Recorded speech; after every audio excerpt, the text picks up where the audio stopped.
மல்கியா அதிகாரம் 1. மல்கியாவை கொண்டு கர்த்தர் இஸ்ரவேலுக்கு சொன்ன வார்த்தையின் பாரம். நான் உங்களை சிநேகித்தேன் என்று கர்த்தர் சொல்லுகிறார். அதற்கு நீங்கள் எங்களை எப்படி சிநேகித்தீர்கள் என்கிறீர்கள். கர்த்தர் சொல்லுகிறார், ஏசா யாக்கோப்புக்கு சகோதரன் அல்லவோ? ஆகிலும் யாக்கோப்பை நான் சிநேகித்தேன், ஏசாவையோ நான் வெறுத்தேன். அவனுடைய மலைகளை பாழும், அவனுடைய சுதந்திரத்தை வனாந்திரத்தில் உள்ள வலு சர்ப்பங்களின் தாவும் ஆக்கினேன். ஏதோமியர், நாம் எளிமைப்பட்டோம், ஆனாலும் பாழானவைகளை திரும்ப கட்டுவோம் என்று சொல்லுகிறார்கள்.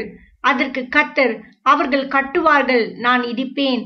அவர்கள் துன்மார்க்கத்தின் எல்லை என்றும் கர்த்தர் என்றைக்கும் சினம் வைக்கிற ஜனம் என்றும் சொல்லப்படுவார்கள் என்றார். இதை நீங்கள் உங்கள் கண்கள் காணும்.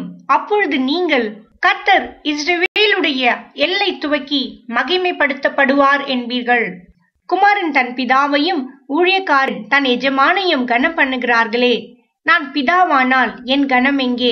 நான் எஜமானனானால் எனக்கு பயப்படும் பயம் எங்கே? என்று சேனைகளின் கர்த்தர் தமது நாமத்தை அசட்டை பண்ணுகிற ஆசாரியர்களாகிய உங்களை கேட்கிறார். அதற்கு நீங்கள், உமது நாமத்தை எதினாலே அசட்டை பண்ணினோம் என்கிறீர்கள். என் பலிபீடத்தின் மேல் அசுத்தமான அப்பத்தை படைக்கிறதினாலேயே. ஆனாலும் உம்மை எதினாலே அசுத்தப்படுத்தினோம் என்கிறீர்கள்.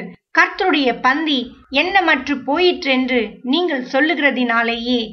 நீங்கள் கண் ஊனமானதை பலியிட கொண்டு வந்தாலும் அது பொல்லாப்பல்ல. நீங்கள் காலூனமானதையும் நசடித்ததையும் கொண்டு வந்தாலும் அது பொல்லாப்பல்ல என்கிறீர்களே.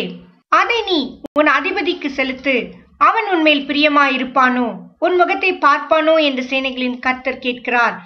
இப்போதும் தேவனுடைய சமூகத்தை நோக்கி கெஞ்சுங்கள், அப்பொழுது நம்மேல் இறங்குவார். இது உங்களாலே வந்த காரியம், அவர் உங்களை அங்கீகரிப்பாரோ என்று சேனைகளின் கர்த்தர் கேட்கிறார்.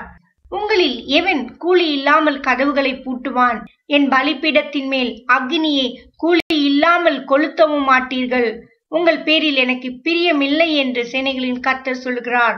உங்கள் கைகளில் உள்ள காணிக்கை எனக்கு உகந்ததல்ல. சூரியன் உதிக்கிற திசை தொடங்கி அது அஸ்தமிக்கிற திசை வரைக்கும் என் நாமம் ஜாதிகளுக்குள்ளே மகத்துவமாயிருக்கும். எல்லா இடங்களிலும் என் நாமத்துக்கு தூபமும் சுத்தமான காணிக்கையும் செலுத்தப்படும். என் நாமம் ஜாதிகளுக்குள்ளே மகத்துவமாயிருக்கும் என்று சேனைகளின் கர்த்தர் சொல்லுகிறார்.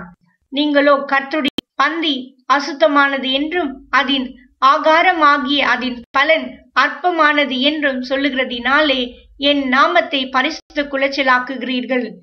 இதோ இது எவ்வளவு வருத்தம் என்று சொல்லி அதை ஒரு திறனமாய் பேசி பீருண்டதையும் கால் ஊனமானதையும் நசதையும் கொண்டு வந்து காணிக்கையாக செலுத்துகிறீர்கள் என்று சேனைகளின் கர்த்தர் சொல்லுகிறார்.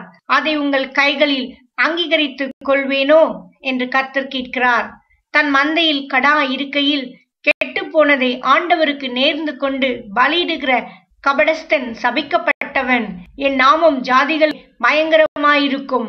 நான் மகத்துவமான ராஜா என்று சேனைகளின் கர்த்தர் சொல்லுகிறார்.